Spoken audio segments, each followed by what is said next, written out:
ሰላም ሰላም ውድ ቤተሰብ እንዴት ናችሁ? ባላችሁበት ሰላማችሁ ይብዛ። ዛሬ እንግዲህ በጣም ቆንጆ የሆነ ለምሳና ለራት የሚሆን መኮረኒ ይዤላችሁ መጥቻለሁ። ቪዲዮ እንደምትወዱት ተስፋ አደርጋለሁ። ለዚህ ቻናል አዲስ ከሆናችሁ ሰብስክራይብ ማድረግ እንዳትረሱ፣ እንዲሁም ነባር ቤተሰቦቼ ላይክ፣ ሼር እያደረጋችሁ ስለምታበረታቱኝ እጅግ በጣም አድርጌ ነው የማመሰግነው። አሁን ወደ አሰራሩ። በቅድሚያ እንግዲህ ውሃን የጣድኩትኝ ማለት ነው። ውሃው ሞቅ ሲልልኝ ትንሽዬ ጨው አድርጌበታለሁኝ። ከዛ ከጎን ደግሞ ድስቴን ጥጄ ዘይት አድርጌ ሽንኩርቴን አበስላለሁ። ዘይት እንግዲህ እናንተ መጠናችሁን አይታችሁ ማድረግ ትችላላችሁ። እኔ የሚበቃኝን አድርጌ ያለሁኝ። ሽንኩርት እንግዲህ 2 ራስ ተለቅ ያለ ነው ያደረኩትኝ። እኔ ሽንኩርቴን ቆንጆ አድርጌ አበስለዋለሁ። በጎን ደግሞ ውሃው ሲፈላልኝ መኮረኒውን አረግበታለሁ ማለት ነው። ከዛ እንደዚህ አማስዬ ከጎን ቁሌቴን አቁላላለሁኝ። ከጎን ደግሞ መኮረኒው እንዲበስል እንደዚህ ትቼዋለሁ ማለት ነው። እንግዲህ ቆንጆ አርጌ ሽንኩርቱን ነው በመጀመሪያ በደንብ አርጌ አበስለዋለሁኝ። ሽንኩርቴ ቆንጆ ሆኖ ከበሰለልኝ በኋላ እኔ ያረኩት እንግዲህ ስጋ ነበረኝ፣ የተፈጨ ስጋ ግን ትንሽዬ በረዶ አለቀቀም ነበርና ከበረዶ ቤት እንዳወጣሁት ነው። ቀደም ብዬ ማውጣት ነበረብኝ፣ ግን በአጋጣሚ ላስቸኳይ ስለሆነ የምሰራው እንደዚሁ አድርጌያለሁኝ። ግን በእንፋሎቱ ቆንጆ ሆኖ ይለቃል። እንደዚህ እያረኩኝ አላቅቀዋለሁ ማለት ነው። እናንተም እንግዲህ በረዶ ባይለቅላችሁም እንደዚህ አርጋችሁ ብትሰሩት ቶሎ ይለቃል ማለት ነው። እዚህ ጋር እንግዲህ እጄ እንደምታዩት ዘይት አቃጥሎኛል ትንሽዬ እና ስሰሩ እየተጠነቀቃችሁ። ዛሬ ሳይሆን ያቃጠለኝ አንድ 3-4 ቀን ይሆነዋል። ግን ወዲያውኑ ኮልጌት ስላረኩበትኝ እንትን ሳይል ውሃ አልያዘም። ያው ጥሩ ሆኖ እንትን ብሎልኛል ማለት ነው። ለማንኛውም ነው ወደ አሰራሩ። ድንገት እጄን አይታችሁ ጠባሳው ምናምን ምንድን ነው እንዳትሉ ብዬ ነው። ከዛ በኋላ እንደዚህ አድርጌ እንግዲህ እያገለባበትኩኝ አበስለዋለሁ። 1 ማንኪያ የሚሆን ነጭ ሽንኩርት የተፈጨ አደርግበትና በደንብ አድርጎ እንግዲህ እንደዚህ እያቀላቀልኩኝ ቆንጆ ሆኖ ጥብስ እንዲል አደርገዋለሁኝ ስጋውን ማለት ነው። ሽንኩርቱና ነጭ ሽንኩርቱ ቆንጆ ቃና ይሰጠዋል። ይሄው እንደምታዩት ቆንጆ ሆኖ እየበሰለ ነው። ምንም ነገር አላደረኩበትም። ስጋውም ደግሞ በደንብ አድርጎ ቆንጆ ሆኖ እየለቀቀልኝ ነው። እንደዚህ አድርጌ እንግዲህ በደንብ አድርጌ አዳርሰዋለሁኝ ማለት ነው። እና ቅመም አድርጌ ያለሁኝ እዚህ ጋር እንግዲህ የተጠቀምኩት ቅመም ከሞን አድርጌ ያለሁኝ፣ የተፈጨ የድንብላል አድርጌ ያለሁኝ እና ግማሽ ማንኪያ ደግሞ የሚሆን እንትና ሮዝመሪን አድርጌ ያለሁኝ፣ የተፈጨ ዝንጅብል አድርጌ ያለሁኝ እና ጥቁር ቅመም አድርጌ ያለሁኝ፣ ቆንደ በርበሬ ማለት ነው። ለጣዕሙ ደግሞ ጨው አድርጌ ያለሁኝ ማለት ነው። እናንተ ደግሞ የምትፈልጉት ሌላ ቅመም ካለ መጨመር ትችላላችሁ ማለት ነው። እነዚህ ግን ቆንጆ የሆነ ጣዕም ይሰጠዋል ማለት ነው። ከዛ እንደዚህ አድርጌ እንግዲህ ስጋውን በቅመሙ በነጭ ሽንኩርቱ እና በሽንኩርቱ ቆንጆ ሆኖ ደረቅ እስኪሆን ድረስ በደንብ አድርጌ እጠብሰዋለሁ ማለት ነው። እና ቃናው ልነግራችሁ አልችልም። በጣም በጣም በጣም ነው የሚጣፍጠው። በጣም ቆንጆ ነበረ። መኮረኒው እንግዲህ እንደዚህ ሆኖ ቆንጆ ሆኖ በስሎልኛል። አሁን አወጣውና አጠለዋለሁ ማለት ነው። ስጋው እንግዲህ እንደምታዩት ነው። ቆንጆ ሆኖ እየበሰለልኝ ነው በደንብ ማለት ነው። ጥብስ ብሏል በደንብ ቆንጆ ሆኖ። ሽታው ልነግራችሁ አልችልም። ከዛ የፈቀፈቅኩት 2 ካሮት ነበረ። ካሮቱን እጨምርበታለሁኝ።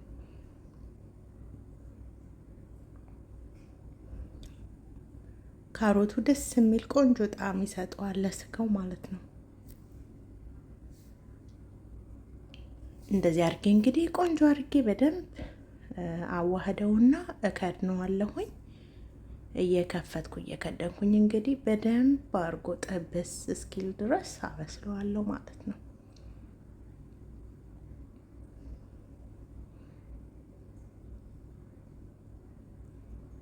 በደንብ ድርቅ ብሎ በቃ ጥብስ እስኪል ነው ምተው ማለት ነው። ጋዙን ትንሽ ቀነስ አድርጌ ግድብልብ ብሎ እንዳይበስል ማለት ነው። እንደዚህ አድርጌ በደንብ አድርጌ ቆንጆ አድርጌ አበስለዋለሁ። ከዛ የፈጨሁት ቲማቲም ነበረ። ቲማቲሙ 2 ራስ የሚሆን ነው፣ ተለቅ ያለ ቲማቲም ነው። እንደዚህ አድርጌ ጨምራለሁ ማለት ነው። ከፈለግን ችግር የለውም፣ ቲማቲሙ ቆረጥ ቆረጥ ተደርጎ መጨመር ይቻላል። እንደዚህ ብንፈጨውም ደግሞ ችግር የለውም ማለት ነው። እናንተ ደስ ባላችሁና በተመቻችሁ መንገድ መጠቀም ትችላላችሁ። እየከደንኩትኝ እንግዲህ ቆንጆ አድርጌ በደንብ አድርጌ አቁላለዋለሁኝ። በቅመሙ በደንብ መጀመሪያ ጥብስ ስላለ ስጋው በጣም ቆንጆ ቃና ነው የሚሰጠው ማለት ነው። ቅመሙን እንደዚህ ከላይ ከምጨምሩት ከስጋው ጋር ጥብስ ብታረጉት በጣም ልዩ ነው የሚሆነው። እና እዚህ ጋር እንግዲህ 2 የሚሆን ቲማቲም ሳልሳ አድርጌ ያለውኝ 2 ማንኪያ የሾርባ ማንኪያ በደንብ አድርጌ እንደዚህ አንድ ላይ አዋህደዋለሁኝ። እየከፈትኩኝ እየከደንኩኝ እንግዲህ በደንብ አድርጌ አበስለዋለሁ ማለት ነው።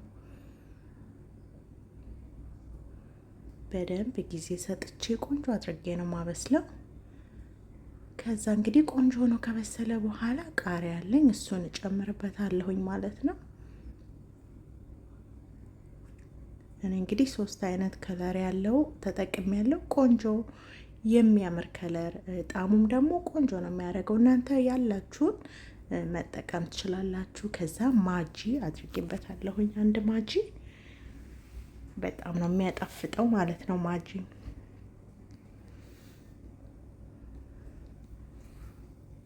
እንግዲህ የከፈትኩ እየከደንኩኝ በደንብ ቆንጆ አድርጌ ነው ማበስለው። እዚህ ጋር እንግዲህ በቆሎ አድርጌበታለሁኝ። እናንተ ከፈለጋችሁ ማድረግም አለማድረግም ትችላላችሁ ማለት ነው። ግን ብታደርጉበት ይጣፍጣል። ካልፈለጋችሁም አለማድረግም ደግሞ ምንም ችግር የለውም ማለት ነው።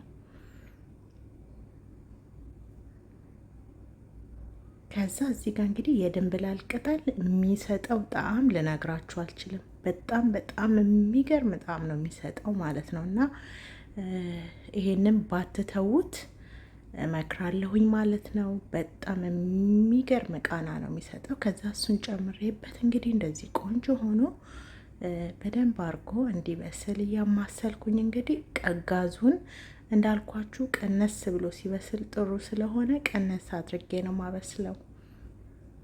እንደምታዩት ቆንጆ ሆኖ ተቁላልቷል ማለት ነው። ውሃም አይፈልግም። ቆንጆ ሆኖ ደርሷል። ከዛ እዚህ ጋር ደግሞ ክሬሙን እንሰራለን ማለት ነው። ለክሬሙ እንግዲህ የሚያስፈልገው የገበታ ቅቤ አድርጌ ያለሁኝ። እናንተ መጠኑን እንደፈለጋችሁ ማድረግ ትችላላችሁ። እኔ ትንሽ ቅቤውን በርከት አድርጌዋለሁ ማለት ነው። እናንተ ትንሽ ከዚህ መቀነስ ትችላላችሁ። ከዛ 2 ማንኪያ የሚሆን ዱቄት ነው ያደረኩበት ማለት ነው። ዱቄቱን በደንብ አድርጌ አበስለዋለሁኝ ማለት ነው። እና ያው እኔ ቅቤውን የምጨምርበት በደንብ እንደዚህ አድርጌ እንዳይጓጉል በደንብ አድርጎ ስለሚረዳን፣ አንድ ደግሞ በጣም ነው የሚጣፍጠው፣ ምንም ጉዳትም ደግሞ የለውም። ለዛ እንግዲህ በደንብ አድርጌ እንደዚህ ዱቄቱን በደንብ ነው የምጠብሰው ቆንጆ አድርጌ ማለት ነው። ዱቄቱ ቆንጆ ሆኖ እንደዚህ ጥብስ ካለ በኋላ 1 ሊትር የሚሆን ወተት ነው የተጠቀምኩት ማለት ነው። ወተቱን ሳደርገው እንግዲህ እኔ ትንሽ እያደረግኩኝ ነው ምመታው ማለት ነው። ወተቱን አንድ ጊዜ ካደረግነው እንዳይጓጉል ቀስ ቀስ እያልኩኝ ሊጡ እንዳይጓጉልብኝ ማለት ነው። ቀስ ቀስ እያልኩኝ እንደዚህ እመታውና አረግበታለሁኝ ማለት ነው። መጨረሻ ላይ ሙሉን አደርጋለሁኝ። እንግዲህ ቀስ ቀስ እያልኩኝ እንደዚህ አድርጌ በደንብ ከጨመርኩት ካማሰልኩት በኋላ ምንም አይነት ጓጉላ እንዳይኖረው አድርጌ ከዛ መጨረሻ ላይ ጨምርበታለሁኝ ማለት ነው። 1 ሊትር የሚሆን ነው እኔ የተጠቀምኩት። ከፈለጋችሁ እኔ የተጠቀምኩት ፍሬሽ ነው። እናንተ ደግሞ ከፈለጋችሁ እንትን ማድረግ ትችላላችሁ። ሚልክ ፓውደር መጠቀም ትችላላችሁ፣ በውሃ በጥብጣችሁ ማለት ነው። እንደዚህ ፈሳሹም ካለ እንደዛ፣ ፓውደሩም ካለ ደግሞ ችግር የለም፣ በውሃ መጠቀም እንችላለን። እንደዚህ አድርጌ እንግዲህ ምንም አይነት ጓጓላ አይኖረውም፣ እንደዚህ ቀስ እያደረግን ከጨመርንበት ማለት ነው። አለበለዚያ ግን በጣም ነው የሚጓጉለው። እንደዚህ እንግዲህ ቆንጆ አድርጌ ይኸው ምንም አይነት ጓጉላ የለውም። ቆንጆ ሆኖ እንትን ብሏል። ከዛ አንድ ማጂ አደርግበታለሁኝ። ደስ የሚል ቆንጆ ቃና ይሰጠዋል። ከዛ ግማሽ ማንኪያ የሚሆን ቆንደ በርበሬ አድርጌበታለሁኝ። ከዛ በደንብ አርጌ እንደዚህ አንድ ቦታ እንዳይጓጉል ቅመሙ በደንብ አርጌ አማስለዋለሁ።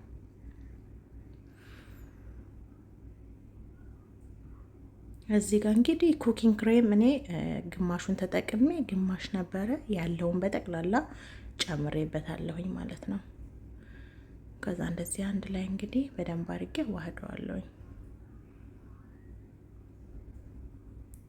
እና ትንሽዬ ጨው አድርጌያለሁኝ ለጣዕሙ።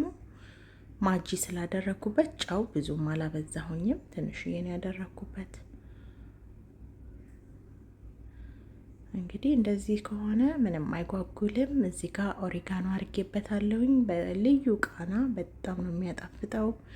ይሄ ክሬሙ ራሱ እንደዚህ ተሰርቶ በመኮረኒው ብቻ ቢበላ በጣም ነው የሚጣፍጠው፣ በጣም ማለት ነው። እንግዲህ እንደዚህ ሆኖ ቆንጆ ሆኖ በስሎ ደርሶልኛል ማለት ነው። ትንሽዬ ተክተክ ሲል እንግዲህ አውጥቼዋለሁኝ። ከዛ እንደዚህ አረግና እንግዲህ መኮረኒውን እጨምርበትና አንድ ላይ አቀላቅለዋለሁኝ። ሁሉንም ነው የጨመርኩት። እንደዚህ አንድ ላይ አቀላቅለዋለሁኝ።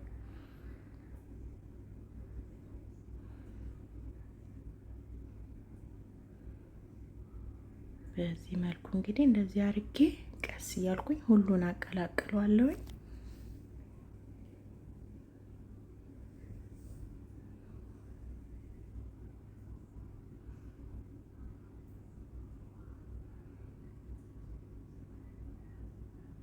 እንደዚህ አርጌ አዘጋጅቻለሁ። ኦቨን ውስጥ መከትበትን እንግዲህ ከስር መኮረኒውን አደርግና ከላይ ደግሞ ሶሱን አደርጋለሁኝ ማለት ነው። እንደዚህ አርጌ በደንብ እስከ ጥግ ድረስ ካረኩት በኋላ መኮረኒውን ከዛ ሶሱን አረጋለሁኝ ማለት ነው። ስልሱን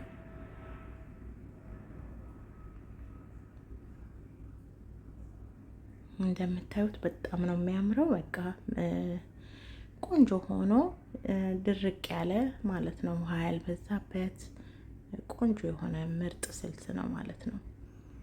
እና በጣም ነው የሚጣፍጠው። በጣም ቆንጆ ነው። እንግዲህ እንደዚህ ሰርታችሁ ማታውቁ ከሆነ ለምሳም ለራትም ቆንጆ አማራጭ ነው ማለት ነው። ከዛ ከላይ እንደዚህ መኮረኒን አደርግበታለሁ መልሼ። ሁሉንም በደንብ እንደዚህ አድርጌ ካደረኩኝ በኋላ ሞዘሬላ ቺዝ አደርግበታለሁኝ። እንግዲህ የሚበቃኝን ያህል እኔ 2 ሰሃን ነው የሰራሁትኝ። አንድ አነስ ያለ ለጎረቤት መሰጠውና አንዱ ደግሞ ተለቅ ያለው ደግሞ ለኛ ነው ማለት ነው የሰራሁት። በጣም ነው የወደዱት፣ እኛም በጣም ነበር የወደድነው ማለት ነው። ከዛ ከላይ ደግሞ እንግዲህ እንደዚህ እንትን አድርጌበታለሁኝ ማለት ነው የድንብላል ቅጠል። ከዛ ኦቨን ውስጥ 180 አድርጌ ለ25 ደቂቃ ነው። ከ25 ደቂቃ በኋላ ቆንጆ ሆኖ እንደዚህ ደርሶልኛል ማለት ነው። በጣም ነበረ የሚጣፍጠው፣ በጣም ቆንጆ ነበረ። እንደዚህ ሰርታችሁ ማታውቁ ከሆነ በየቤታችሁ እንግዲህ እንደዚህ ሰርታችሁ ሞክሩት። ቪዲዮ እንደወደዳችሁ ተስፋ አደርጋለሁ። ለዚህ ቻናል አዲስ ከሆናችሁ ሰብስክራይብ ማድረግ እንዳትረሱ። እንዲሁም ነባር ቤተሰቦቼ ስለምታበረታቱኝ ስለምደግፉኝ እጅግ በጣም አድርጌ ነው አመሰግነው። በቀጣይ በአዲስ ቪዲዮ እስከምንገናኝ ባባይ።